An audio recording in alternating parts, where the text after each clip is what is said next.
Good day, guys, and welcome back to the Entertain House YouTube channel. We are now at episode 3 of season 3 of the EH show, formerly known as Let's Talk Footy. Guys, make sure you go and check out our sponsor, Drom Clothing Co. over on Instagram and drom.com.au. Don't forget to use code ENT15 over at Drom. But today's guest, we had James Maloney, and we heard his perspective of the 2016 Grand Final. But we get a different perspective here, and I'm looking forward to this. After representing multiple NRL clubs, including the 2016 Grand Final runners-up in the Melbourne Storm, it was time to pursue a new journey over in the Super League with Castleford Tigers from 2019 and currently contracted. Please welcome Cheyse Blair. Thank you so much for jumping on the show tonight, mate. Hello, mate. How you going? Yeah, good to be on here and chat about previous times and where I am now. Good to recount those moments. Well, let's get into those previous times. The early days of 2012, myself being a Parramatta Eels fan, you made your Parramatta Eels debut. Now, I know that it was definitely a tough start and those years were quite tough as well. But look, a grindy loss, and the following week you score your first NRL try. It's a shame it wasn't on debut, but how did those few weeks feel in regards to the debut, the first try, and making your debut at the Eels, regardless of finishing in last, was a special time at the club? Yeah, definitely, mate. I'll always cherish moments like that. They, as a club, they obviously gave me my first opportunity to play rugby league, or play NRL. When you're at the time, it's winning or losing as a young kid. Having a dream of playing the NRL. I didn't really mind about the outcome at the time. I was just enjoying playing at the top level. Obviously, the first week we got beaten in Brisbane. I remember my first game debut, round 1 it was. We got beaten, not by, I think it was a try or two, and then we ended up playing the Warriors round 2, and that's where I scored my first try, and obviously it was off Jared Hayne, who was at the time was one of the best players in the game. Oh, fantastic player, Jared Hayne. And obviously those young days, as you said, those results aren't what matter. It's just getting to play that ability. And those years you spent with Parramatta, was Jared Hayne probably the best player that you played alongside there? Yeah, he would have been for sure, mate. Like as a 19, 20-year-old, just the stuff he'd done on the field, he'd do that at training as well. So, he was obviously a freak of an athlete, of a talent as well. And he's obviously a big name in Parra's history. Well, you went from Parramatta to the Sea Eagles, who picked up the grand final win in 2013. And the following year, in 2014, you joined the club. Now, I think this game was controversial, but I want to speak about how the mentality was as a playing group.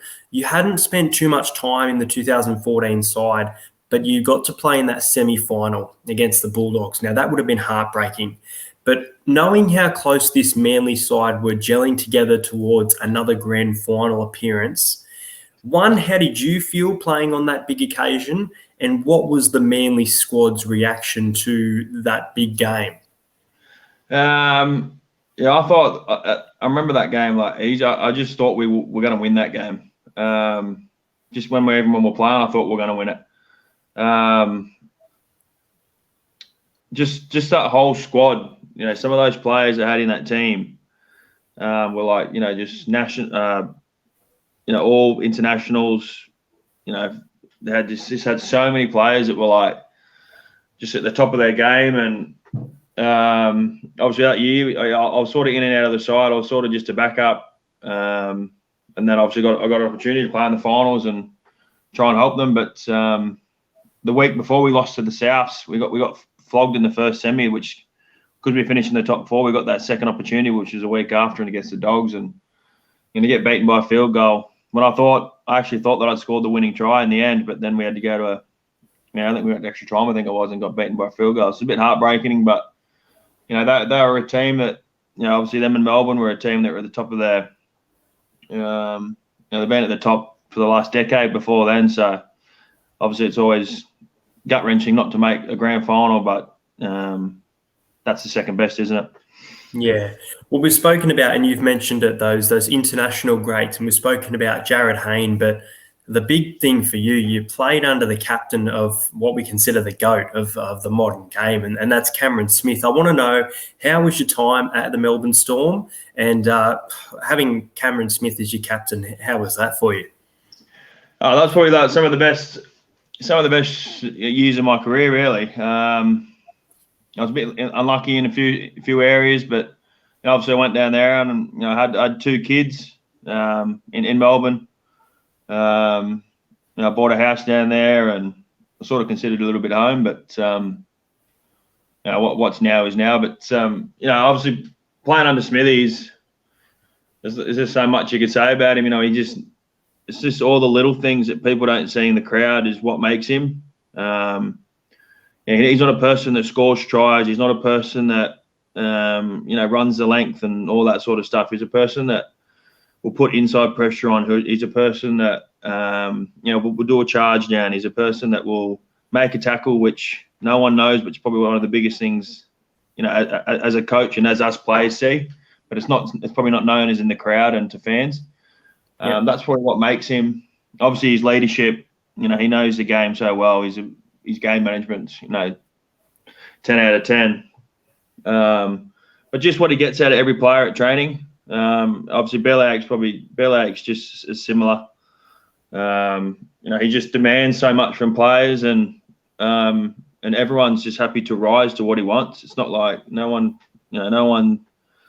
kicks stones and all that sort of stuff. If he wants something done, everyone just responds to him just because of the caliber of sort of and the person he is. Well, with Cam Smith and Craig Bellamy both there mentioned, this leads on to my next question. They've both achieved throughout their careers. Obviously, one's over, one's still going. They've achieved so much. Now, part of Season 3's podcast has related to the 2016 Grand Final, which you can see in the background. Now, I've heard the view of James Maloney being part of the Cronulla Sharks winning side. Now, obviously, it would have been a difficult pill to swallow being involved in that 2016 Grand Final. I want to know for yourself, the playing group, and how Craig felt after that moment, and knowing how close you guys came to beating Cronulla in the final moments as well. I guess just shattering, mate. Like Bellags, he's all for his players. And obviously, it's sort of our fault as players. We had opportunities to win that game, and obviously we didn't start well as well. But Bellyache's he's more he's shattered for his players, I suppose, to not have that success and to not enjoy that success. There's obviously a few players in that squad that have already had success and won grand finals, and obviously Bellyache's done that as well. So he's obviously a bit shattered for players that had the opportunity that didn't get to have it. But yeah, looking back, mate, it's it's shattering. I just think sometimes if I, not just me as a team and myself, if we'd won that, what would my future look from there on? You know what I mean? Yeah.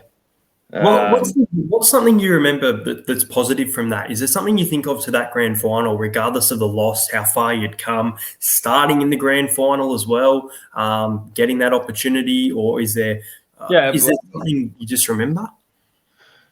Not so much as a team, but yeah, just personally, I just think this the year I had really. I had the opportunity to go to leave Manly, and I was coming off a back injury, I remember, and I didn't have many opportunities. And Melbourne, I flew down to meet, Craig and Frank Panisi, and I just said, I'm a bit rusty at the moment. Obviously, I've just come off an injury, but I'd love to come down here and rip in. And I'd heard, big things about the pre-seasons and stuff like that, about how hard they are, and that didn't faze me. I just wanted to get down there and rip in, and then he signed me for a 1-year deal. So I went down there, and to be honest, mate, in the pre-season, the running was that much running. I sort of broke down straight away. My hemis just blew out. So out of that whole about 3-4 months pre-season, I only done about, probably a quarter of it, which was, disappointing because it sort of just put me on the back foot because they obviously shown interest in me, getting me down there. So I was a bit pissed off at myself, to be honest. But, obviously I got the opportunity to start round 10 because we're just low on players. We had a few injuries, and I played every game since then. So just to where I come from and how my year actually started down there, and then obviously having a good year that year, I actually got a few extra years out of it. They re-signed me for extra couple more years, but going into that, I just always look back because we played them in the last round of the comp, and that was for the minor premiers. Whoever won that game got minor premiership, and we ended up beating them by about, I think it was 26 points or something like that. And I'd actually scored a double, so I was like, well, then we obviously had 2 tough games in the semis to make the grand final. And I was always a little bit confident going to the grand final because we'd beat them a couple of weeks before, but that's probably not the attitude to sort of have because finals is obviously a different game. Obviously, looking back, mate, it's a bit shattering. Yeah, it'd be a tough result. I really appreciate you opening up and getting into those moments as well. Well, let's get into the present. Now, the thing about your NRL career is your position was centre or wing. Now, Castleford, you've signed with Castleford, I mentioned earlier, and they've decided to shift you into a second row position. So how do you think you've adopted to that change? And is your future going to be remaining over there in England, or would you return to the NRL on the right type of deal? So obviously I come over here as a centre. I hadn't played wing in the NRL since around 13 or 14 at Manly. I come over as a centre, and it sort of just didn't really. The game was just a little bit different, and I wanted to sort of come over here and rip in straight in, and had high hopes and sort of stuff, and it sort of just didn't really work out for myself. And then last year, we obviously got hit with a bit of COVID, obviously mid-year, and the comp got cancelled for 3 or 4 months, and I picked up a back injury in that time as well. So I come back and played a bit of centre and all that sort of stuff, and then obviously the pre-season just gone. They said they're going to look at me playing in the back row, and I was sort of like, I didn't mind that. I know I've got the size for it, and you just get your hands on the ball a lot more, and obviously you're in the hustle and bustle making tackles and stuff. So when the idea came up, I was like, I jumped at it and said, yeah, I'd love to give it a go, and now I'm just wearing a number 12. That's fantastic. I kind of remind of the current Dragons player, Jack Bird, who started as a centre and had plenty of time with different clubs in that centre role and shifting into that. So is England the future for you, or could you see yourself coming back? Well, I'm over on my own at the moment. My kids and family, it was just getting too hard for them with COVID and stuff over here. And although that life here is pretty normal here now, with vaccinations and stuff like that, but just when the time, the previous 8 and 10 months, it was just too hard for them here. So, they've gone back home, and both kids are in school and stuff like that. And our missus around family. But obviously, I've got 1 more year next year. I've got an option after that. But just sort of because the seasons have just been a bit out of trouble, mate, with the way the world is at the moment. I don't know. I'd like to get back in this off season, see my family. I know Australia's borders are pretty strict at the moment, but I'm hoping to get back, spend some time with my family, and then make a decision from there, mate. Obviously, I do have a contract here, so at the moment I'll be probably coming back. But yeah, obviously I'd love to return to the NRL, but I'd want to be playing decent football. If a decent deal come up, then obviously I think about it. But I'd just rather let me footy do the talking. It's just been a bit interrupted lately with a few injuries and just COVID, really.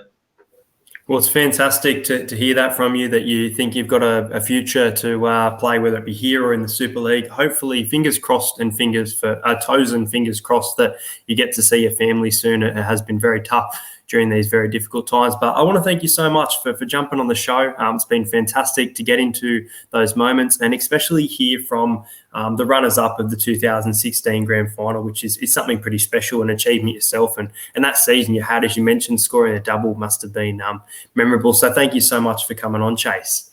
Thanks, mate. Thanks for having me. No worries, guys. Make sure you do like and subscribe to the channel. If you did enjoy this podcast, leave a question for Cheyse, and I'll see you guys later.